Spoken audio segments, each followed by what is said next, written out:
Gentleman of the game, David Navara takes on the young prodigious Praggnanandhaa. Why do we call him the gentleman of the game? There you have it. He gets up whenever he starts off the game and won e4.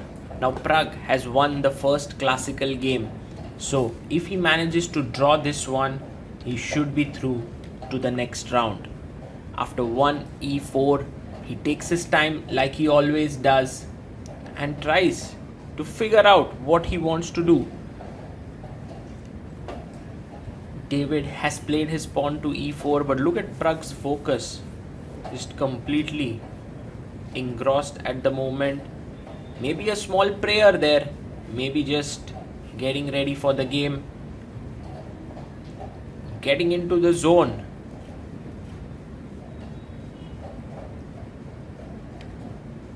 Almost 45 seconds have been spent since this. And he goes for e5. So the most solid opening, knight comes out to f3.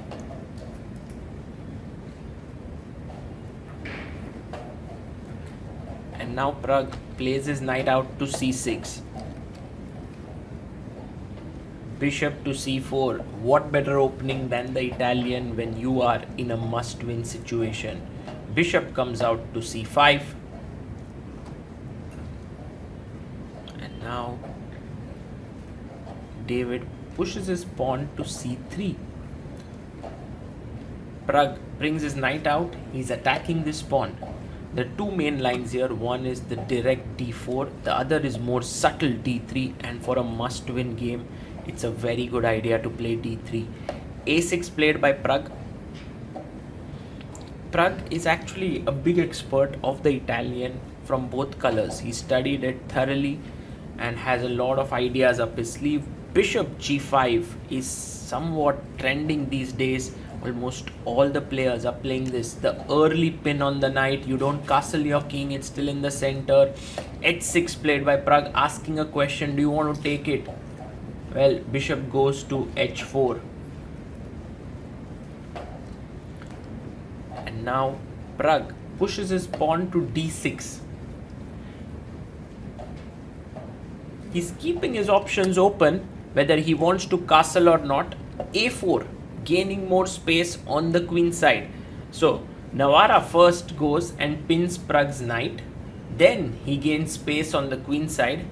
Pragg plays bishop back to a7. So he's adopting a very solid approach. He's not gaining space or anything, just developing his pieces.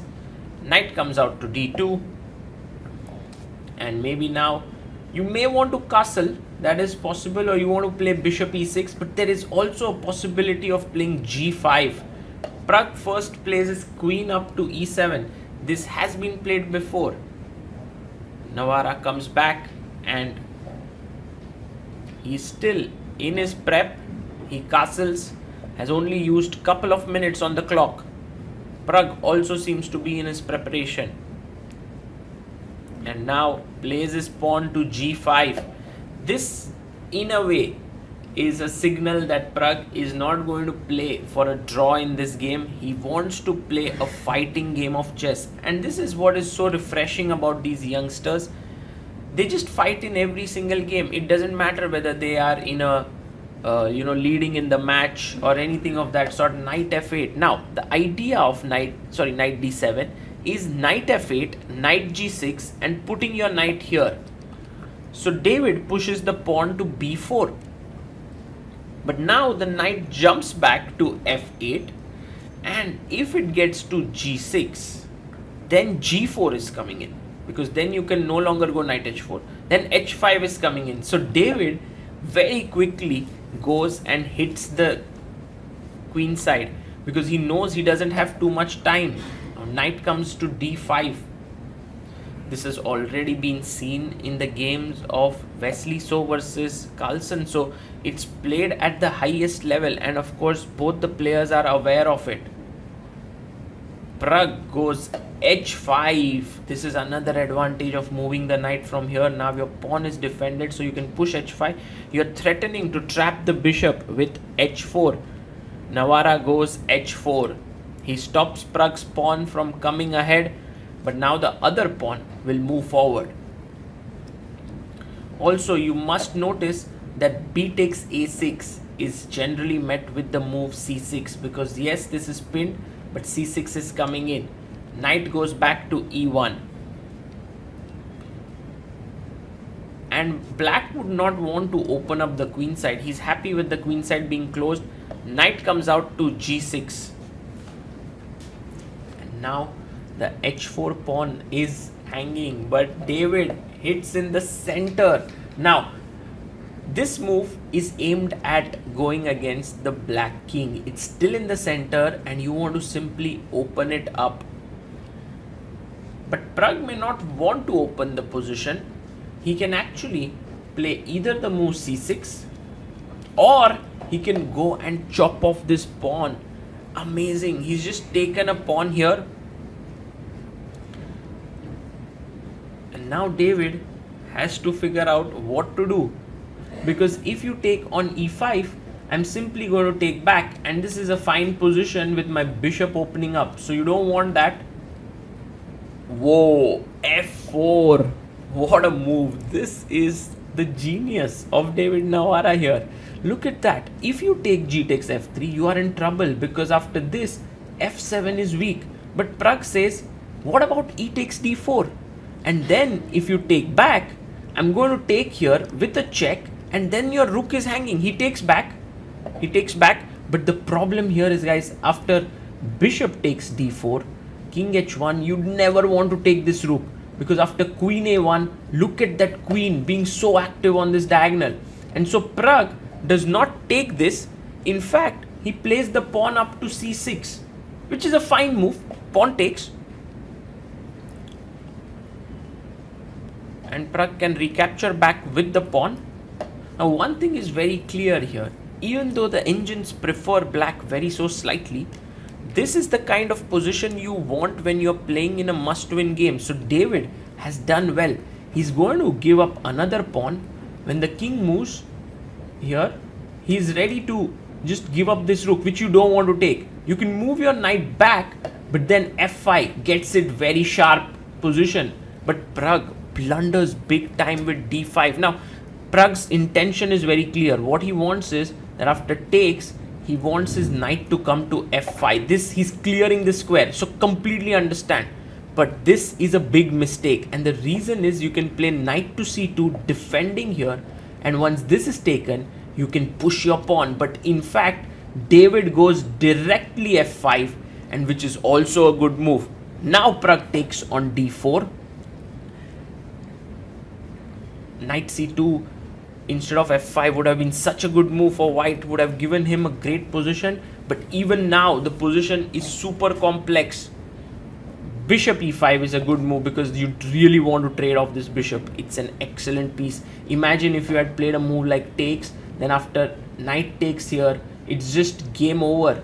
You can't go and take such a pawn because of rook f4. It's getting very active. So in the game, he goes bishop e5. And now after bishop e5, queen e5 played. And knight comes out to d3. Now it's very important to go to g3, threatening a mate. And the variation could go castles. Clearly this is very scary. And Praggnanandhaa goes queen f6. But this is a mistake. This is a bad move. Mainly because now David can take the pawn on d5. And he does so. He takes d5. Look at the king here. Super exposed in this position. Yes, the white king is also exposed, but now you no longer have the bishop on this diagonal, so the king is relatively safer. Knight takes f5 by Pragg. Now queen e1 check would be such a classy move, because you are not only looking at the king here but also angling at the knight, and David finds it. Whoa, Pragg in big trouble. He has 14 minutes on the clock to make remaining 13 moves, and he also has very low time. Queen, and also a bad position. Queen e7, offering a queen trade. Now, you can play knight e4. That would be the strongest move. No, rook takes f5 played by David. What a move. Knight e4 would have given him a nice position, but rook takes f5 is such a creative solution here. His point is that after bishop takes f5, he wants to play queen f2. And if you go and take this, then after rook e1 you are lost, you are just losing the queen. So that is the plan, it seems. David is thinking, yes, he plays his queen to f2. Now the queen is attacking the bishop is here, the rook is coming in, the knights are jumping. Oh my god, the king is so weak. Also the knight is completely out of the game, but Pragg finds the only move to stay in the game. Queen g5, rook e1 check played. Now you have to go king f8. You have to give up the idea of castling in this game. He goes king f8.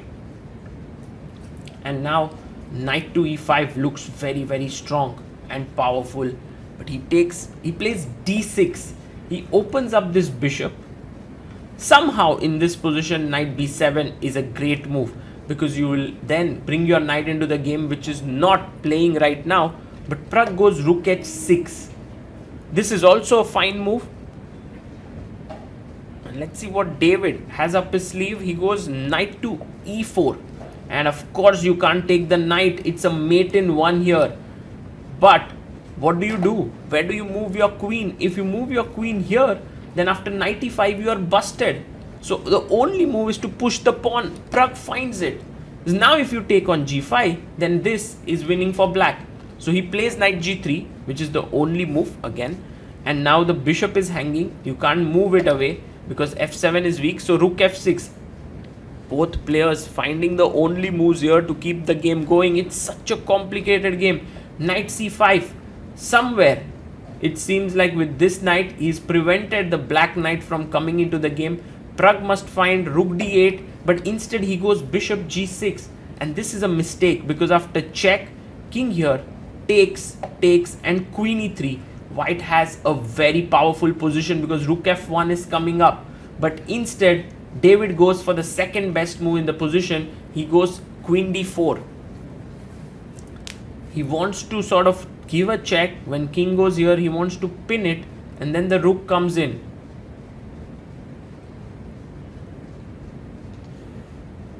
Pragg plays rook d8. Fantastic move. Now knight d7 is not coming in. But look at the tension. Pragg needs just a draw to get in to the fourth round. And here is David going all out at him. d7 played. And now queen takes g3 was possible. It was very complex. But he goes queen f4. And now the knight can drop back. He goes queen c3.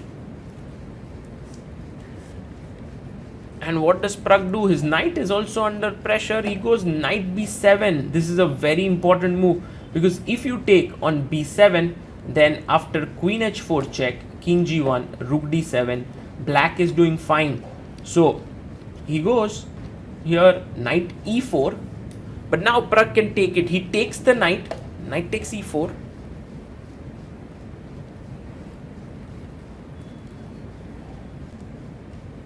And he takes with the rook.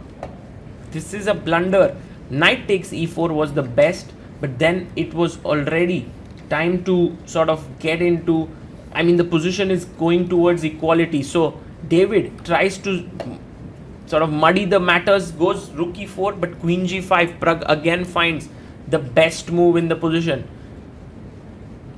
If you look at the material count carefully, black is an exchange up and also a pawn up. So if Pragg manages to hold everything together, he should be fine. And this is the 40th move. So after this, they get 30 extra minutes on the clock. Pragg checks his opponent's score sheet to see if everything is correct. 40 moves have been made. King g1, and now rook takes on d7. The rook takes the pawn. And now queen e1 played by David. He knows that this is his counterplay with rook e8 check, but Pragg gives a check. Now, Pragg has a draw in hand, because after king moves to h2, which David does, he can actually go queen h4 check, king g1, draw, and he would be through to the fourth round. But look at the fighting spirit. Praggnanandhaa continues to play on, and this is what makes him very special. He doesn't think about qualification here. He's more thinking in terms of what is the objective evaluation of the position. If it is winning for me, then might as well continue playing. Yes, it is completely winning, but the position is complicated. Rook f4 played. The idea now is to play rook h4 and trade. A check on h8 is impossible because the queen looks at that square. King h3 played by David. So in spite of the fact that Pragg has a very good position, the slightly non-standard placement of the pieces makes it difficult to convert this. Rook goes to e7, again the best move played by Pragg. And David plays his queen to a5. What I like about David's play is that he is continuously creating his chances. It's not like he's giving up. Knight comes to e4, and now he's trading pieces. Knight to f5. So now the knight is looking at the rook, this square, and the queen. You go knight f2 check, which is a good move. This is the best move in the position. King goes back to h2, and now this check here. Knight g3. Knight g4, sorry. So he plays knight g4 check. King can't go to the last rank because then queen d1 check is coming in. So you have to come up, and if you come to g3, then already rook e3 is game over. It's a mating attack. So he goes king h3, keeping the option open that if there's any check along the third rank, then he can play g3 or knight back to g3. Pragg once again has an option to draw the game with knight f2, knight g4, repetition. He also doesn't have too much time on the clock.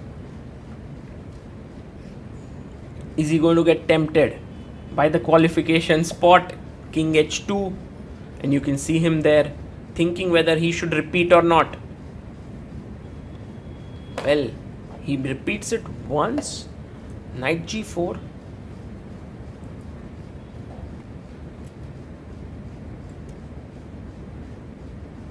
And you can see David actually counting how many times has the position repeated. King h3. But now the winning move here is queen d3 check, and that is the pretty move. Yes, he finds it. Again, Praggnanandhaa not interested in draws. What a game this is. Knight goes back to g3. He realizes that's the only way to continue, because if he had gone g3, already queen f1 check was really critical. Knight f2, again the best move. Now the only problem for Pragg is that he's lost control of the h8 square. And so a good move here is rook g4. Because then when you give a check, king g7, there's no queen that can come to g5. But he goes for a check, king h3. And now you can see Pragg is actually quite tired. I mean, the game has been super complex. He goes rook e3. But with this move, things are not so simple again, because David Navara has created some play now. So he goes queen c5 check. King e8 would be bad because of rook h8 check, and so Pragg goes to g7, which was his plan all throughout. But now there is queen to g5 check. Yes, queen g5, good move.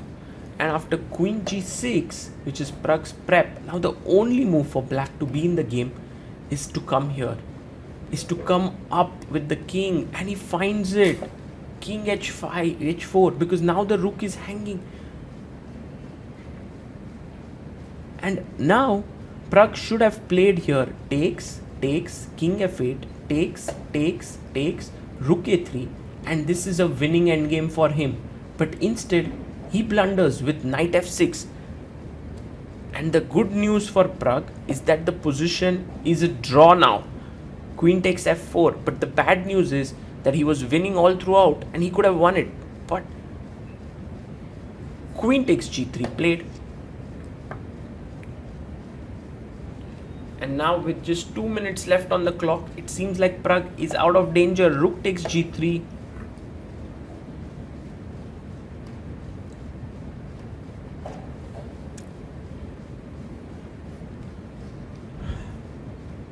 King takes g3, and now knight h5. So Pragg is a pawn up in this minor piece endgame, but somehow white's king is active and the position is a draw. King g4. attacking the knight.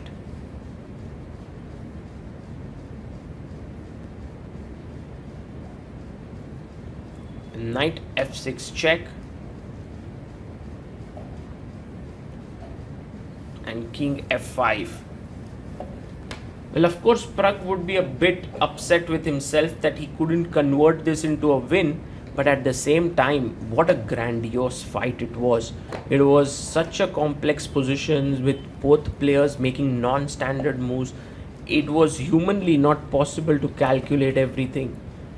And I like how both players are still fighting, not agreeing to a draw. Pragg goes knight to c5. His plan is to come to b7 and chop this pawn off. He goes bishop c4.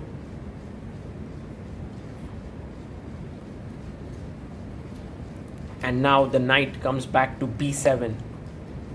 If Pragg manages to win this game, you can see him sort of shaking his head. Then he takes on Hikaru Nakamura in the 4th round. It's already going to be an amazing clash because Hikaru just won his game against Benjamin Gledura.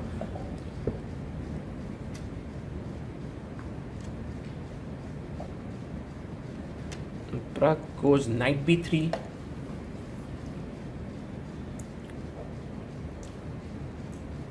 And the king comes in. Knight to d4. They're moving towards a draw. King c5.